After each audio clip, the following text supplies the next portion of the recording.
Get back to school. Watch out for those buses out there, and pretty soon we'll have the dark mornings. And we're very happy today to have some officials from the school district, from Paulding County School District, and we're excited for our speaker, Mr. Cliff Cole, that I'll bring to the podium here in a second. The Business Association, we had a great luncheon last month in June. We had Mr. Mark Haney from Wellstar, he was our speaker, and Mr. Jamie Gilbert from Economic Development in Paulding County. We had a great turnout in our new location. This is our second luncheon meeting here, and we are very excited about a crowd we have today, and I hope everyone's networking and enjoying one another's company and finding out about everybody's business. We are a non-profit organization, and the money raised from PBA does go back out to scholarships and awards for our students in the county. If you are a guest with us today, we welcome you. If you would like to find out more about joining the PBA, you can go to our website, or you can talk to myself or Deanna. We'd love to have you as a member. We're very, very appreciative of our level sponsors. We like to keep those on the screen over there. Without you guys, we couldn't do what we do, and we are growing like gangbusters. We're really excited about our membership, and we are looking to maybe grow it to maybe 100 members by the end of the year. So please get the word out, bring guests. Guests are always welcome, and we're really glad to have you here. We are a professional business organization, trusted networking opportunities, strong friendly relationships, and proactive support here within the organization. And if there's anybody here that would like to serve in a leadership position, pretty soon here we'll be looking for nominees for new board members. So please keep that in mind as the months fly by here. We're grateful for everybody here, and please let us know if you would like to join. And we're very excited about the future of the PBA. We have some announcements that we will go ahead and make after our speaker, but we do want to give him the time on the podium. We're excited for what he has to say today about our school system, and I'd like to welcome Mr. Cliff Cole, the school superintendent for Paulding County, to the podium.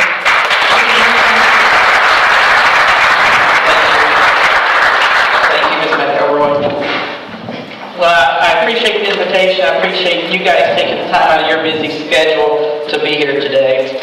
I think we've had a great start to the school year. As of yesterday, we had 28,091 students. That number is down actually by about 100 from where we were a year ago. We did project a reduction in our student enrollment this year due to the fact that we lost students over the past year. We have over 240 buses rolling on the roads every day, so as Ms. McElroy said, please be cognizant of those buses and those students. We have over 3,300 students, and I spoke to you guys about a year ago with the cuts that were going on in the district at that time. We do have approximately 76 fewer employees this year than we did last year, and many of those positions were eliminated due to the stimulus funds going away.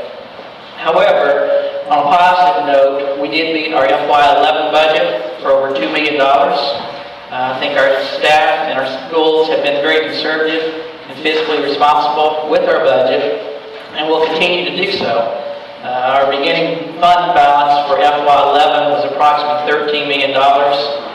And as you may recall, in the fall, we received a little over $5 million in federal hireback money. Because of the situation and anticipation of what was going to happen for FY12, we decided to maintain that money, put it back into our fund balance.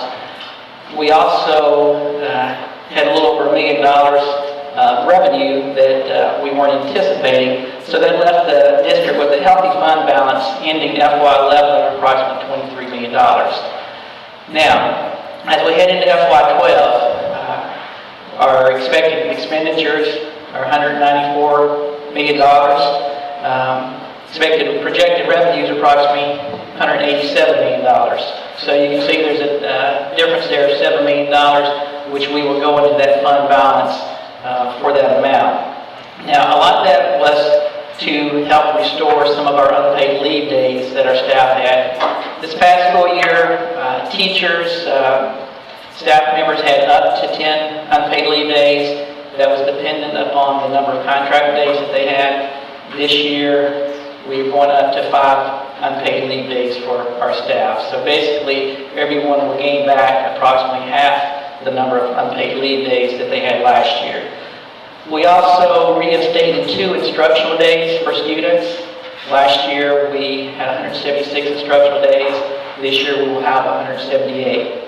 Now, the state of Georgia requires 180 instructional days or equivalent of that number of days. However, they also will allow districts to use a waiver for emergency situations. Most of the time, those days are used for weather emergencies, snow days.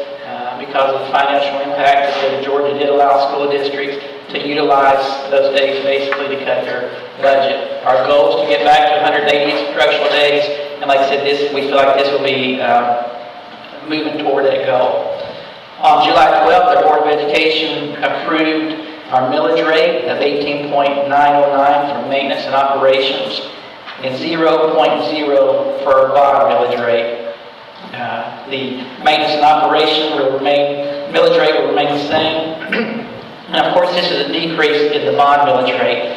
When I was here last year, I think I discussed the SPLOST referendum with you in anticipation of reducing the bond millage rate to 0 for a 5-year period if that was passed.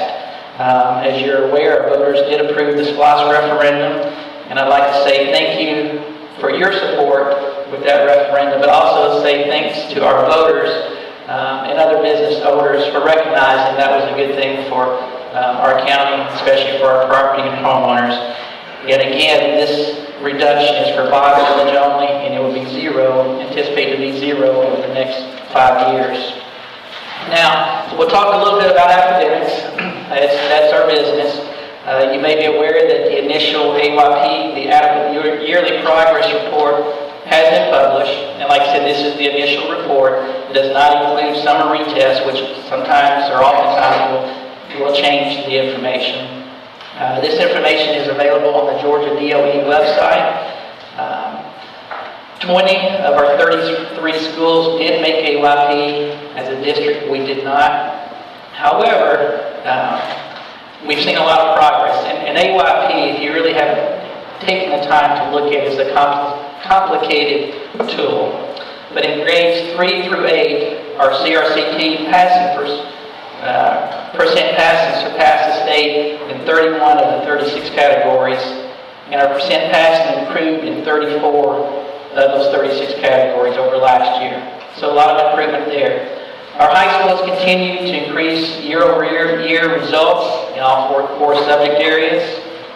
High school science, English language arts are clear strengths in our district, and we're making dramatic improvements in math. Social studies improved even with a more rigorous Georgia Performance Standards-based test this past year. The district met academic goals of students with disabilities and English language learners. That's your students that have English for a second language, in math and language arts in grades 3 through 8. The district also met academic goals for high school English language arts. However, we did not meet the goal for high school graduation this current year. Of course, that goal goes up every year, and also with the social studies test that was implemented, the students required to test. We saw a number of, with the new standards-based curriculum, we saw a higher number of those students having difficulties with that test. The AYP, or Adequate Yearly Progress, is a result of the 9-year-old No Child Left Behind federal legislation. You may have heard that President Obama's called for reform to the federal legislation, and he actually had called the reform prior to the start of the school year. But Congress has yet to pass any legislation. You know, basically with No Child Left Behind, by the year 2014, 100% of all students are to pass math and science on standardized tests. And critics say that all benchmarks are unrealistic and brand schools as failures even when they do make progress. Education Secretary Arnie Duncan said the current NCLB law is forcing districts into one-size-fits-all solutions that just don't work. President Obama has offered plans for waivers for all 50 states. Based on my understanding, Georgia will require a we'll request a waiver for those requirements for next year. It'll probably be September before we really have any more information regarding those waivers. The waiver will give states the ability to avoid the NCLB 2014 deadline for all students to achieve 100% proficiency on the standardized test in math and reading. It's estimated right now that 80% of all U.S. schools could be labeled failing if the law is amended. Now, with that being said, let me say, I don't have a problem with accountability. I don't have a problem with increasing standards.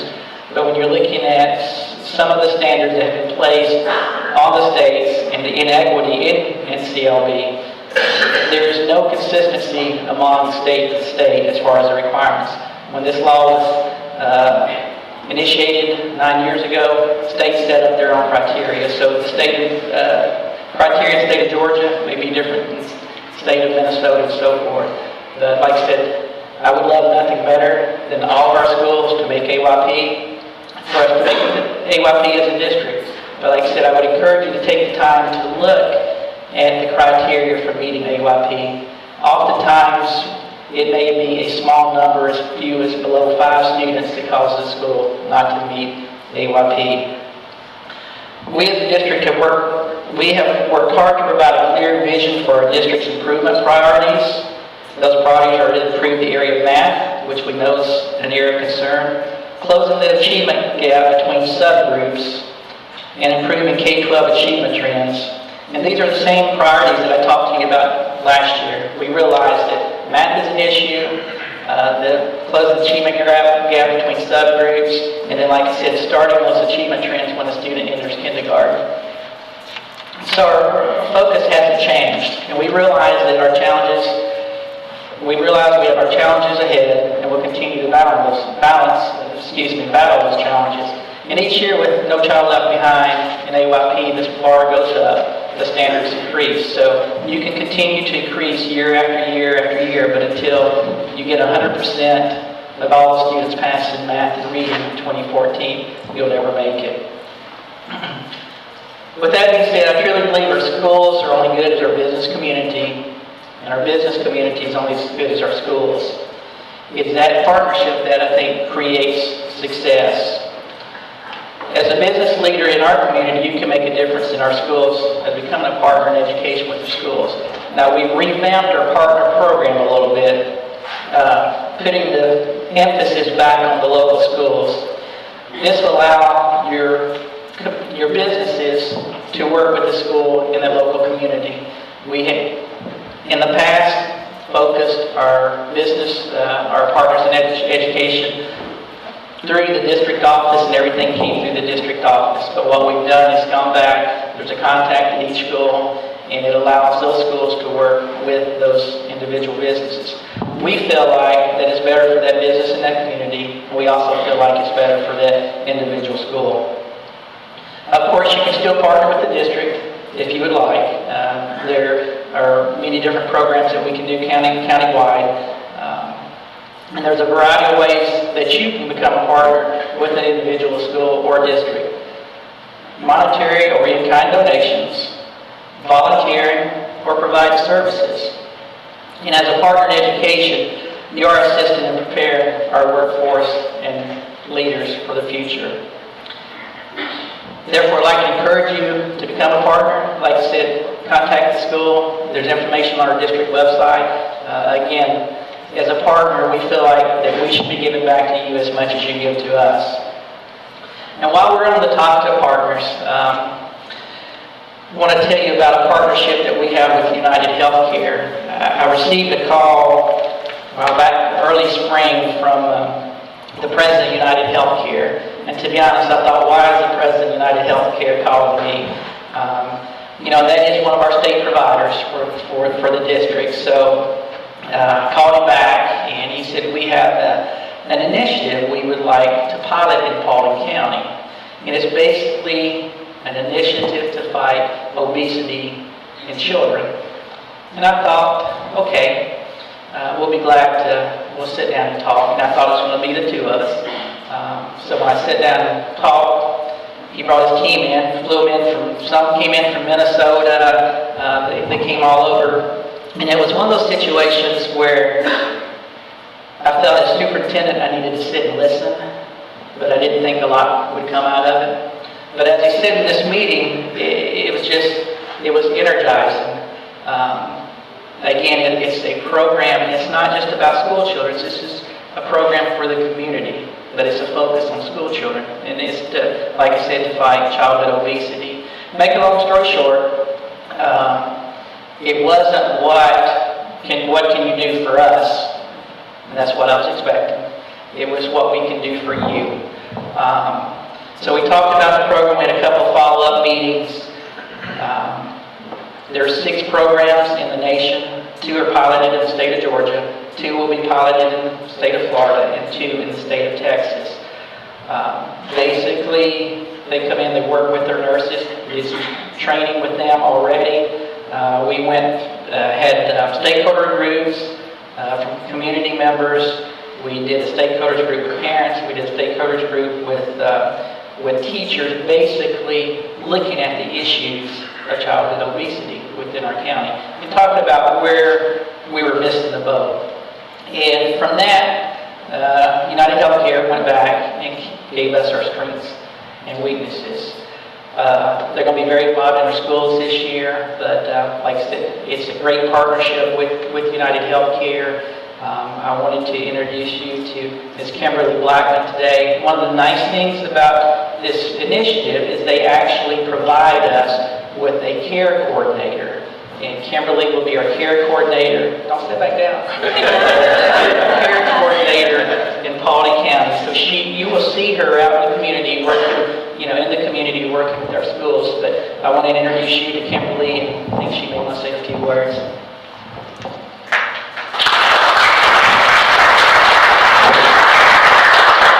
Well, United, they're excited about the program, and what we realize is if the students are healthy, then they'll have higher achievement. So it's great for us to be in the community doing some great things with you guys, and we'll be reaching out to you on a couple of things as well. But we are definitely here to help the community, the families, and all of that. And if you have some ideas or anything that you want to get with the school about, just give us a call.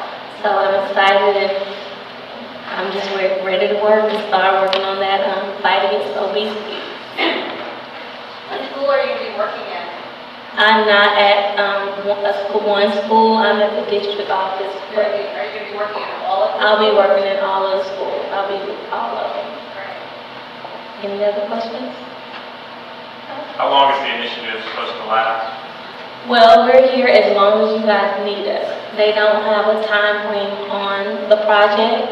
If we're successful, then it'll be, forever running. The foundation, they're real big on different projects. So they start something and they don't just go away. I mean, it takes years to get that going and stability. That's what they want. So they don't want to come in and just run away, after we've achieved maybe one thing. They're here for the long run, and we want you to be successful in that fight. So we're not an in and out type thing. I have another question. I want to know, are you just going to be focusing on physical activity, or are you also going to be focusing on diet and nutrition? And are the children going to have better choices in the schools and in the vending machines and stuff? Well, we have a lot of different things. We're working with the principals and the administrators on all of that you just spoke on. So it's not just one thing that we're working on. I am a registered dietitian. A lot of people on the team aren't dietitians. We have a team of everybody, from personal trainers to PhDs. So it's not like one focus, it's the overall focus. That's what United Healthcare wanted to fix. It's not just one area that you can pick in healthcare and obesity, so it's all of that. What kind of metrics are you going to, you got to have a starting point and an ending point. How do you know you're making progress? How do we need to look at that in that context? Well, that's what I'm for. I'm that tracking person for you. United did their extensive research on that. And they have some big time partners as well, not just them. So they have doctors and research, and they've been planning this project for a long time. And they have all the tracking in place. So we'll have that and be able to report that to you. Do we have a baseline already? Oh, yeah. That goes back to those stakeholder groups that met back in the spring. And United took the feedback from, like I said, parents, community leaders, administrators, teachers, nurses, and took that back. And like I said, I don't have it here with me, but they do have some specifics that they want us to start working on. Oh, okay. Yeah, so they have targets as well. And we have targets that we're trying to. Yeah, in essence, I was asking, what are the goals? Yeah, we have tons of goals. I mean, the bottom line is fighting obesity the best way that we can for your community. So they didn't want to do like a cookie cutter type fight. So it's basically what the community has going on and how can we work in this community. So we do have some targets. Yeah. So as a nutritionist, will you oversee the part of the program that teaches our children real nutrition, basically, not Captain Crunch, and is that your goal, is to not a superficial, these 10 things you should eat, but to have a curriculum that really teaches children real nutrition, real values in their food, such as protein and calories? Because I'm passionate about they need to know more facts about what's going in their mouth than the superficial pyramid thing. So the district has a school nutritionist already in place. They have a dietitian as well. So we are working on different parts of that. Me per se, no, but we'll be working with partners who will work on things like nutrition and eating and things like that with the students. But me per se, no. But I'll be working on the overall initiative with those people. Are you getting the parents involved as well? Are you Oh. programs for the parents to teach the parents about nutrition? Yes, they are the main target for the program, because we understand that the parents are the key. I mean, they're the ones who are feeding the kids at home, and they control what the kids eat. They're the shoppers and all that stuff. So the parents are the main focus of the initiative. And just to follow up on that, we're trying to, because parents do make a difference. So wherever I've gone to speak, whatever group it's been in front of, I've had Kimberly with me just so that people know who she is, know what we're doing, and like I said, trying to get the word out to bring some attention to this program. Because we're a resource.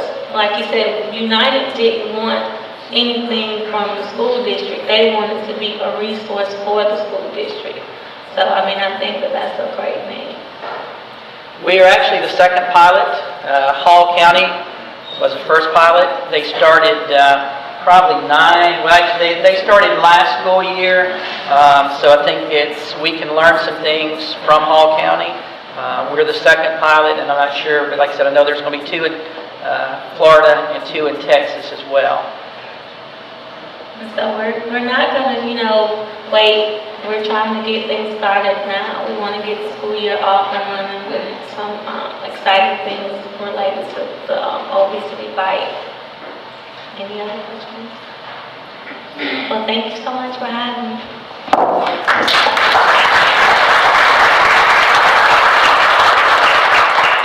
I would like to introduce some other members of our staff. Ms. Yvette Hill, she's Assistant Superintendent for Professional Learning. Mr. Clark Maggard is Executive Director of Human Resources. And Mr. Brian Otay, Associate Superintendent. So I don't know how we are on time. I'll be glad to field questions if we have time. If not, I will be around, our staff will be around. But again, I think the biggest thing for us is to say thank you for what you do. Thank you for support of the school district. I was telling Ms. McElroy, I was at a Partners of Education meeting Monday night, and it was actually in West Cobb, and they talked about how strong the West Cobb Business Association was and how involved they had been in the schools. And so, it's kind of exciting to hear that aspect of it, of being in another county and listen to what the business association was doing, the difference it was making in the community, and then, like I said, being here. And to be honest with you, I knew this was a fairly young association. I did not realize that you guys had just celebrated your 4th anniversary, so congratulations on that, because I think, what we see here in front of us says a great deal about what's going on here, but thank you. Any questions? Time-wise, question-wise? Like I said, if not, we will be around to afterward if you have questions. Yes, sir? What was the main reason that we lost 100 students? I think it's the reception. I think it's, this is the economy. Ms. McElroy and I were talking beforehand. I was in a meeting this morning. It's called Children's Cabinet, and it's Judge Miller started this group, several years ago, and it's basically your different resources, support within the county to come together and really look at the issues involving children and provide them support. We've identified over 600 homeless students that were in our county last year. Those are the ones that have been identified. Now, when we talk about homeless, the McKinney-Vento Act, which the homeless falls under, that can be a student, someone living in a car, but it also could be a family that had to move in with siblings or their parents. But we see more and more of multifamily housing over the last 2 years than we've ever seen.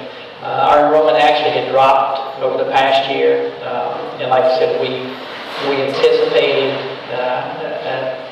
a flat enrollment this year, maybe a decline. We still anticipate growing by another 200, 250 students, which will bring us, pretty close to where we were last year. I think if, especially in our community like ours, where 75% drive outside the county for their work, I think, if we can maintain that student population, I think it says something about our county. Yes, ma'am? Mr. Cole, the end of the year social studies test that you were talking about. Yes, ma'am. That's a junior going into to senior. They can take the test the first time they're the summer of their junior year, yes. And they can't move forward unless they pass that test. They can take the test in March. The first time they can take it, they actually have up to 5 times to take it. No, but it's not in the course test. It's a high school graduation test. High school graduation. Yes. There was a lot of kids that failed that test.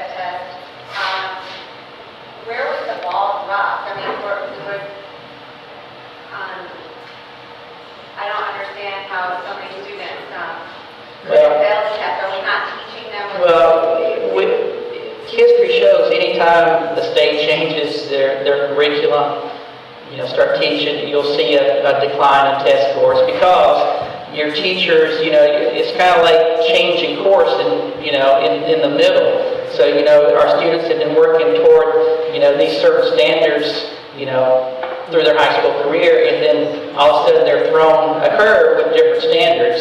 And this wasn't just, in our county, this was across the state. So I think anytime that you see a significant change in the curriculum statewide, it's not unusual to see a dip in those scores. To be honest with you, I think it probably caught a lot of people off guard as the number of those students that didn't meet that requirement. And our teachers, when they change their curriculum, they go through training on the new performance standards. So it's, but again, if you, as a student, if you've gone through your 9th, 10th, and 11th grade with one set of standards, and then they change them on you right there, then it's the test is going to change. It will, you're going to see a decline. But, in the past, we've seen, a dip in those scores. Following year, they'll come up. Following year, they'll come up. But unfortunately, I think it impacts that first group of students that experience that test. But again, thank you. We will be here if, and again, thank you for what you do and your support of our school district.